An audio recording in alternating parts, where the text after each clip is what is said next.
تلوار ہاتھ میں لیے کھڑے ہیں، منہ سے جھاگ بہ رہی ہے. حضرت عثمان کی زبان بند، فرتے غم سے ایک دوسرے کو پہچانتے نہیں صحابہ، لیکن اس وقت استقامت کا پہاڑ بنا ہوا ہے ابو بکر. حوصلے بھی نبی پاک کا انتقال، بئی کا منقطع ہو جانا، ایک کچھ لوگ کھڑے ہو گئے، ہم نماز پڑھیں گے، کلمہ بھی پڑھیں گے، زکوٰۃ نہیں دیں گے. زکوٰۃ نہیں ہے اسلام میں. فتنہ کھڑا ہو، منکرین ختم نبوت کا ایک فتنہ الگ کھڑا ہوگا، مسلمہ الگ کھڑا، بڑے لوگ اس کے پیچھے، بڑے لوگ اس کے جھوٹے امتی بنے، جھوٹے نبی کے جھوٹے امت. ایک تیسری مہم تھی اسامہ کا لشکر، جو میرے نبی نے اپنی زندگی میں روانہ کیا تھا. انہوں نے باہر پڑاؤ کیا، وفات کی اطلاع ملی، اسامہ واپس آ. عمر ہے صرف 18 سال، یہ کمانڈر ہے، کمانڈر. بڑے بڑے صحابہ اس کے ماتحت، آپ نے اسامہ کو کمانڈر بنایا. یہ سارے حالات ذہن میں رکھیں. نبی پاک کا انتقال ہو گیا، غم کا پہاڑ ٹوٹ پڑا، تین طرف سے خطرات ہیں، لشکر روانہ کرنی ہے. حضرت عمر جیسا آدمی آ کے کہتا ہے یہ زکوٰۃ نہیں نہ دیتے، کلمہ تے پڑھ دیں نا، ان سے پہلے جنگ نہ کریں، پہلے نپٹ لیں منکرین ختم نبوت سے. ان نال نپٹ لیں گے، ان نال بعد گل کریں گے. تو حضرت ابوبکر ایک جملہ کہتا ہے، عجبان فی الجاہلیہ وخبار فی الاسلام. جاہلیت میں تو بڑا بہادر بنتا تھا، اسلام میں آ کے نرم ہو گئے ہو. مجھے کعبہ کے رب کی قسم ہے، جو شخص میرے نبی کے زمانے میں زکوٰۃ کی مد میں ایک رسی دیا کرتا تھا، اگر اس نے انکار کیا، ابو بکر اس کے ساتھ اکیلا جہاد کرے گا، لڑوں گا اس کے ساتھ. ایک روایت میں ہے، یہ کہنے کے بعد حضرت ابوبکر دروازے کی طرف بھاگ، تم نہیں آتے ہو تو نہ آؤ، میں اکیلا لڑوں. یہاں نوجوان بھی بیٹھے، تعلیم یافتہ لوگ، آپ کو جو بتایا گیا نا کہ دین میں اکراہ نہیں ہے، زبردستی نہیں ہے، اس کا یہ معنی نہیں، تم نے سمجھ رکھا ہے. انہوں نے زکوٰۃ دینے سے انکار کیا، حضرت ابو بکر نے جہاد کیتا کہ نہیں؟ کیوں تلوار اٹھائی؟ پھر تمہیں ایک آیت بڑی یاد ہے، لا اکراہ فی الدین، لا اکراہ فی الدین، دین میں کوئی جبر نہیں ہے. او میرے بھائی، وہ ہے ایمان قبول کرنے کے لیے کوئی جبر. یہ میں نے اس آیت کا قد تبین الرشد من الغی، دونوں راستے واضح ہو گئے، جنت کا بھی جہنم کا بھی. تلوار کے زور سے کسی کو مومن نہیں بنانا. ہاں، کلمہ پڑھنے کے بعد کسی رکن کا انکار کرے تو پھر ریاست مدینہ اس پہ کیا کرے گی؟ کارروائی کرے گی. اس پہ عمل کرو.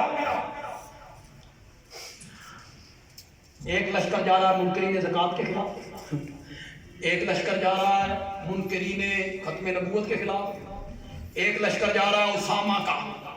حضرت عمر نے کہا ابھی اس کو رہنے دو، اسامہ کا لشکر بعد میں بھیج لیں گے. فرمایا جس لشکر کو میرے نبی نے بھیجا تھا میں اس کو روک لوں؟ اچھا نہیں روکتے ہو، کمانڈر بدلو. یہ 18 سال کا بچہ، بڑے بڑے جرنیل اس کے بات ہے. فرمایا جس اسامہ کو میرے نبی نے کمانڈر بنایا تھا میں اسے نہیں بدلوں گا. ایک لشکر اسامہ کا جا رہا، ایک منکرین زکوٰۃ کے خلاف، ایک منکرین ختم نبوت کے خلاف. سب مخالفین نے دیکھا، روب طاری ہو گیا. بھئی مسلمان حالے ایڈے کمزور نہیں، بھاگ بیٹھ گئے. ادھر سے کامیابی، ادھر سے کامیابی، ادھر سے کامیابی. فتنے دبنے لگے. جو سر اٹھا رہے تھے مسلمان پریشان تھے، فتنے دبنے لگے. اسی کو علامہ اقبال نے کہا تھا، آمن الناس بر مولائے ما، کلیم اول سینائے ما. علامہ اقبال کا کوئی شاعر یہاں ہے جو علامہ اقبال کے شعروں کی تشریح کرتا ہے. وہ ایک مولوی کی تشریح بھی سنی. میں علامہ اقبال کے شعر کی تشریح کر لوں. آمن الناس بر مولائے ما،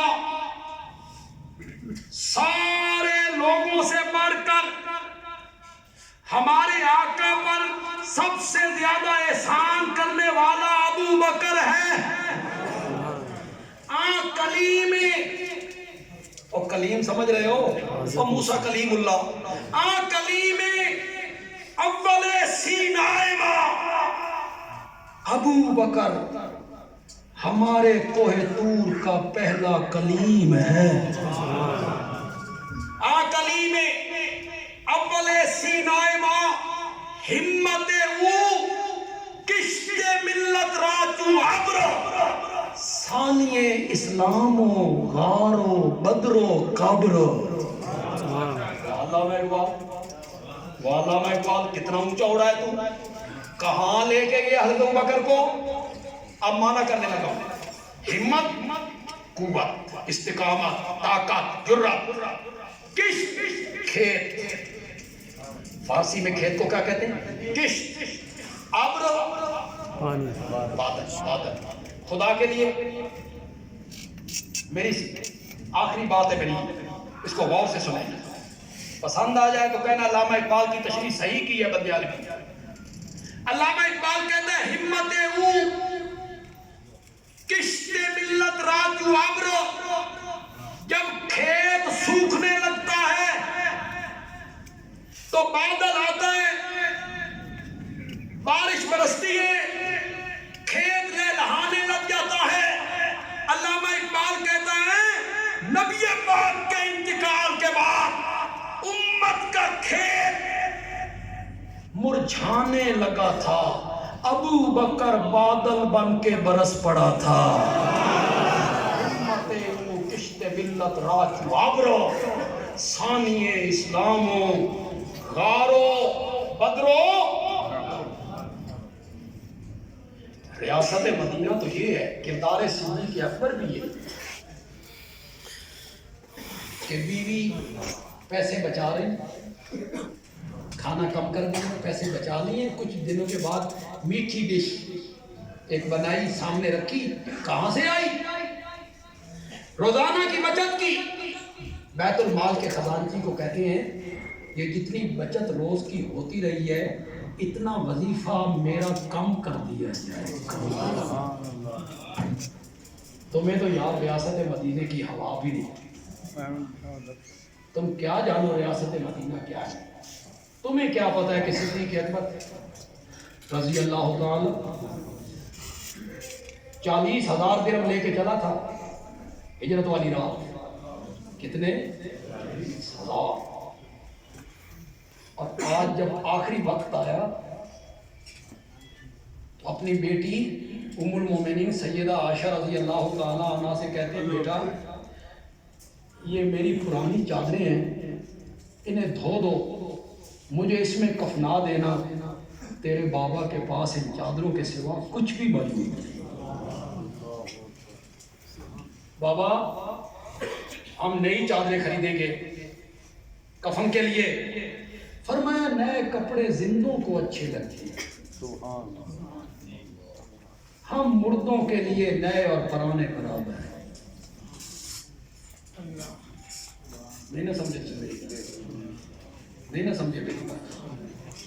حضرت ابو بکر نیا کپڑا کفن کے لیے پسند نہیں کرتے، تو سا قبروں تے چڑھن لگے۔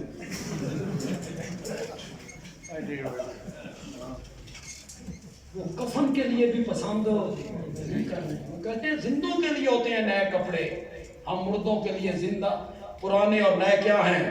برابر۔ اللہ تعالیٰ اس تحریک کو، اس جماعت کو مزید ترقی عطا فرمائے اور اللہ ان کے اخلاص میں مزید برکتیں عطا فرمائے۔ وما علینا الا البلاغ۔